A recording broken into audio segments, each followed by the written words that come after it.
मला बी काहीतरी शिवाय दिल्या जणू तुला दाखवतो म्हणा विधानसभेत ज्या जातीचे लोक आमच्या मराठ्याला त्रास देतील त्या जातीचा नेता पाडणार आम्ही वेळेप्रसंगी तिथं उमेदवार देणार नाहीत पण त्याला पाडणार झिंगूर देशी पेणार तो ह्याच परळीतून निवडून येऊन देत नाही ध्यानात ठेव मनात।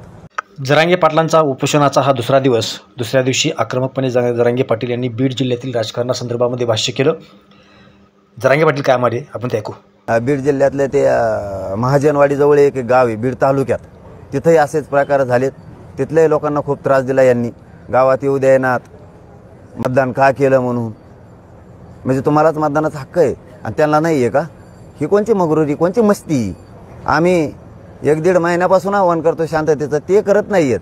त्याचा अर्थ त्यांना जातीय तेढ निर्माण करायचा कायदा सुव्यवस्था बिघडायची हे नेते करायले तिथं सरकार नाही करायला ते नेतेच करायलेत। त्यांना शांतता ठेवायची नाही कारण हार जीत कोणाची तरी असतीच मराठ्यांनीच पाडलं का काय असा संशय घ्यायचा आणि त्यांचे लोक मराठ्यांच्या पाठीमागे लावायचे मुद्दाम। त्यांनी काय होत नसतं मान्य करायचं हार जीत कुठं असे भांडणं करून दंगली उभा करून पुन्हा नसतं निवडून येत बार मी तर जाहीरपणानं सांगितलेलंच आहे ज्या जातीचे लोक आमच्या मराठ्याला त्रास देतील त्या जातीचा नेता पाडणार आम्ही वेळेप्रसंगी तिथं उमेदवार देणार नाहीत पण त्याला पाडणार।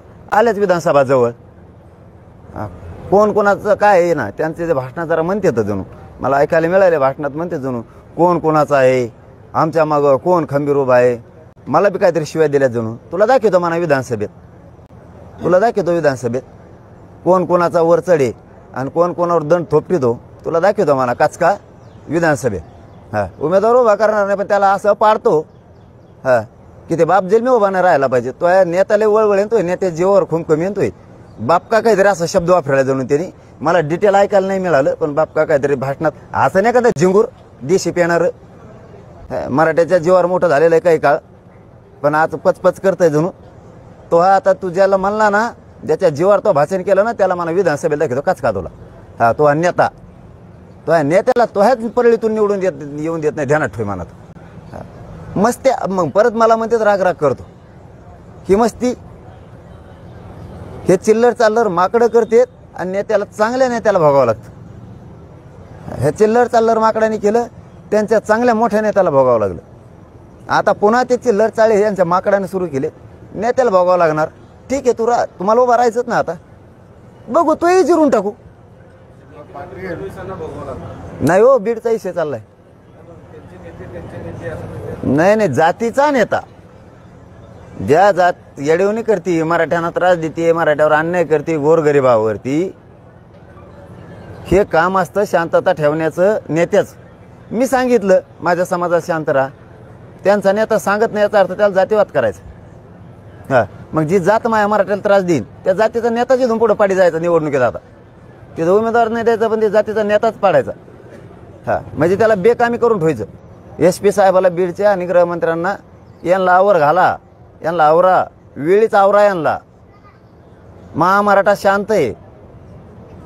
आजही मी पुन्हा आवाहन करतोय प्रेसच्या माध्यमातून की मराठ्यांनी 1-2 महिने शांत राहा। हे किती चुका करतात करू द्या हे खोटं बोलतेत सोशल मीडियाला आमकं टाकलं आणि तमकं टाकलं हे टाकीत तवा हे कशाला टाकीत तर मग मी कोणाला पाडा म्हणलो का कोणाला निवडून आणू म्हणलो का काय घोषणा होत्या त्या दिवशी कलेक्टर ऑफिस समोर मस्ती आहे का मला मी काय केलं तर पाड म्हणलो का तिला काय राव। तरीही मी माझ्या मराठा समाजाला आवाहन केलेलं आहे शांत राहा मराठ्यांनी शांत राहा। तुम्हाला हात जोडून सांगतो बीडसह महाराष्ट्रातल्या सगळ्या मराठ्यांनी शांत राहा 1-2 महिने यांना चुका करू द्या यांना चुका करू द्या काय चुका करायच्या तेवढ्या चुका करू द्या ज्या दिवशी नरड्याला लागेल त्या दिवशी बघू कारण आपण काय अन्याय सहन करायला जन्म घेतलेला नाही बघू पण सध्या शांत राहा।